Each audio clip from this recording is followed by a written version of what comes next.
Welcome to another Tippling Philosopher video. I am again in a clinic in Moscow undergoing treatment for multiple sclerosis, stem cell treatment and chemotherapy. But I thought I'd speak to you about something that's quite connected to my condition. So I've got primary progressive multiple sclerosis. And as a result of that, 6 months ago, on advice of certain experts, I mean, it falls into two sort of fields, but I decided to go vegan. Now, going vegan is something that's often met with quite a lot of pushback because it has a moral dimension, and I want to talk about that today. I've always wanted to be vegetarian, and I suppose the necessary next step on from that, if you're going to increase your moral sort of benevolence, would be to go vegan. And I've never really disputed that vegetarianism is morally better. I have just admitted that I've been morally imperfect. And now that I've been met with a health scare, I suppose, I've been forced into veganism rather than taking it on as explicitly a moral decision. And there's quite a lot of interest around this to talk about, in my opinion. So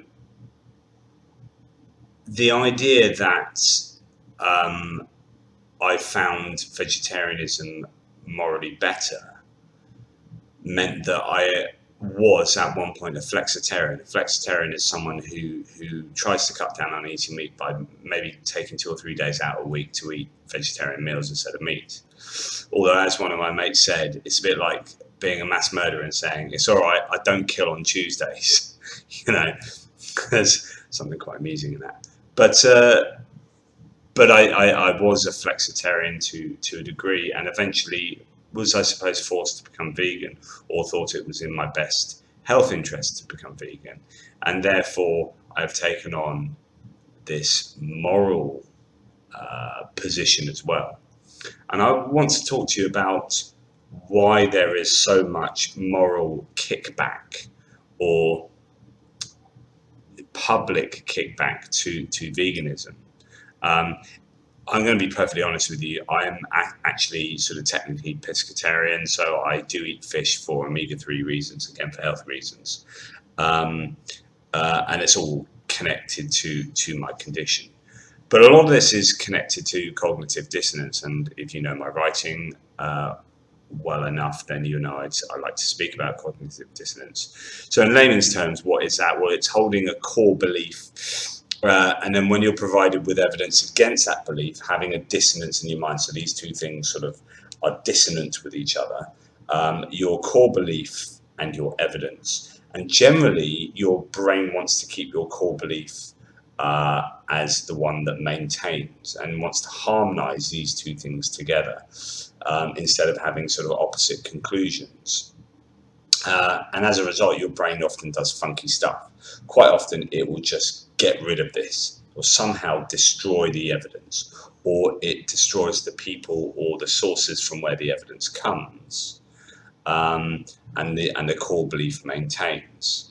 Now, when I was a flexitarian, or when I was talking about wanting to be a vegetarian, my core belief, as everyone's core belief, is that you are morally perfect, right? Everyone thinks they're morally great. You don't walk around going, God, I'm a moral degenerate. I'm a really terrible human being. You generally think you're really good. What I did, though, is I said, look, I think I'm morally decent, but when it comes to eating meat, I see all this evidence for vegetarianism, and I don't maintain the idea that eating meat is the right thing to do. What I'm more happy to say is that I'm morally imperfect. I will say my core belief is actually that I am not morally perfect, that this evidence is better, but I am just weak. I'm weak, and I allow myself to eat meat because I really like eating meat, and I don't like it enough, or I don't like the idea of it being morally bad. I don't like that enough to give up eating the meat. And so I found myself having a clarity there of honesty that I think allowed me to maintain a sort of dissonance in my mind where I ate meat, but I knew that it was the wrong thing to do. Um, and I have read and spoken to so many meat eaters who clearly like being meat eaters, and instead of admitting that they're morally maybe not as perfect as they could be, they cloud their judgment by post hoc rationalizing. They argue after the fact that meat eating is good. Somehow they scrabble around, they look for arguments to show that eating meat is morally beneficial to either them, to their society, or to the world. And this saddens me because it often comes from people I quite respect. So I think there is a real issue there.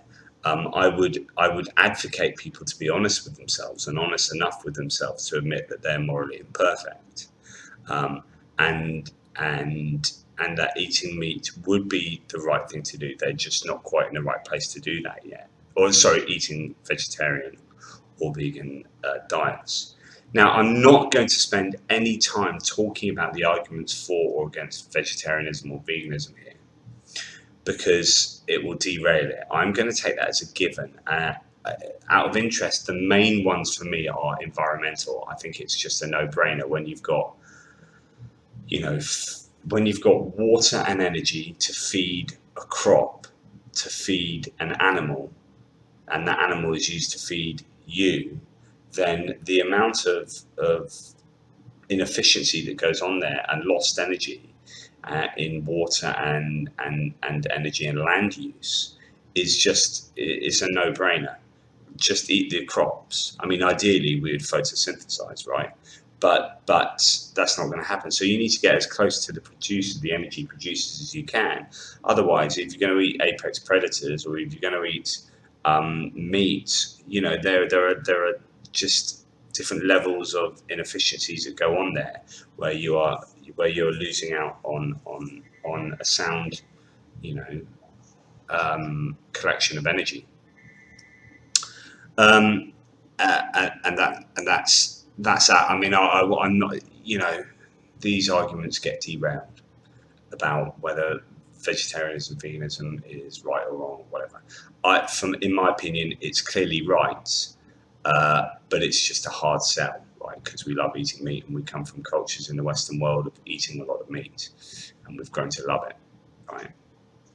Um, Part of the problem of the debate that goes on publicly and nationally and amongst friends is that, as with anyone who takes on a moral position, when they take on a new moral position, they invariably become evangelical. This happens when a Christian deconverts to atheism. They're a really hardcore Christian. They're very likely to become a militant atheist, and the other way around. You become a Christian, you become an evangelical Christian. Why have I wasted all my life not believing this, and now this is obviously the truth? And if you change political view, you become a really fervent left, right wing, or whatever you are. So whenever you change a position to a new moral stance, it's human nature, it seems, that more often than not you become really, really evangelical. And so when quite often you do get evangelical vegans who approach people and try to convert them, and that annoys people. Because people react negatively against such strong and forthright stances. So the problem is that we end up tarring people, and we don't just do this with veganism, but we tar the whole set of people. We tar vegans and vegetarians with these radical evangelical vegans, in the same way that we tar feminism with radical feminism, and we tar maybe Christianity with radical extremists, fundamentalist Christianity. And this is unfair to those moderates and to those people who adhere to that kind of general worldview without being so downright fundamentalist and oftentimes confrontational and offensive. So I think it's really, really important to bear that in mind. But the main thing I think that's going on here when we have the kickback to veganism is, again, cognitive dissonance. And to simplify it, let's think of a cocktail party. So a vegan's in conversation, for example, with a non-vegan, and he mentions that he's a vegan. Yeah, let's assume quite a non-threatening, neutral sort of way. The non-vegan is met with the implicit moral declaration that, simplified, says basically, I'm morally better than you. So if I'm a vegan and I speak to you and you're not a vegan at a cocktail party and say, oh, by the way, I'm a vegan, I don't eat meat, then there's this implicit understanding that that's a moral decision I've made, which makes me morally good. You haven't made it, and by implication, you are less morally decent than I am. And this is a kind of the subliminal sort of messaging that goes on, I think. And the non-vegan, like most other vegans, thinking that they're morally imperfect, therefore, feels inferior potentially to the person that they're talking to. And not many people lead their daily lives thinking they're morally inferior to others. In fact, that's what I said earlier. We generally believe we're morally brilliant and that we're top dog. So this produces this kind of cognitive dissonance in the mind. And it's very similar, really, to the science denial, for example, in climate change. You say, I believe in climate change. It means I'm changing my life around to make my life morally complicit with making the world a better place. And if you're not doing that, then that means that you're morally somehow inferior, potentially. And this is maybe what underwrites people's reaction to climate change and why they become deniers, is that similar sort of cognitive dissonance. So the non-vegan has to deal with the claim that the other person is morally superior. And although the claim might not be a verbal claim, it's just a kind of implicit understanding or subconscious realization. And by extension, he is himself morally inferior. And there are two options for this non-vegan. The first is to accept this idea, and that's kind of what I did at the beginning, and admit that you are morally inferior. And that's all right, or it's not all right, and you're going to change your beliefs. So yeah, okay, well done. You're a vegan. I'm not. I do get that. Do you know what? I do want to eat less meat. I do realise the world is not sustainable if we all ate the same amount of meat as the average American or British person. So yeah, I do get that. Okay, and that's the reaction of wanting to maybe change and to understand that dynamic. But the other option is to disbelieve the evidence, right? To bury it. Sometimes people do this by simply ignoring it, kind of ostrich in the sand. Other time by spending all sorts of sort of energies trying to rebut it, using any sources they can find, confirmation biases, trawling the internet, or any kind of weird and wonderful ways to come by the fact that the implicit claim that veganism is morally superior is not correct. And these confirmation biases will help them to evaluate this evidence as being of more value to the claims that they're kind of faced with. So another way would be poisoning the well. You've got that from this source, or this source, blah blah blah blah blah blah, or vegans do this, guilt by association or ridiculing or whatever type of mechanism they can use by ridiculing vegans for their snowflakery or whatever, and then that devalues the whole notion of it being a moral choice and being a better choice.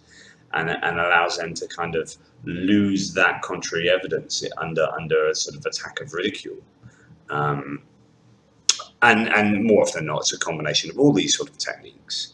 And sometimes, obviously, there is contrary evidence that is decent and does work. But in the main, I would uphold that the vegetarian and vegan arguments are fairly sound. In short, anti-veganism is a way that non-vegans have of dealing with the idea that they are morally inferior, even if it's not something that they explicitly talk about. It's this, as I say, this kind of these events that go on in their subconscious or non-conscious minds, and it allows them to keep the core belief that they are decent people and that they are eating meat, and that's fine, and good people eat meat. Of course, the reality is I'm a vegan because I had to be, but it doesn't stop me being far more morally superior than all of you who aren't. That's a joke, obviously. I'm not that kind of guy.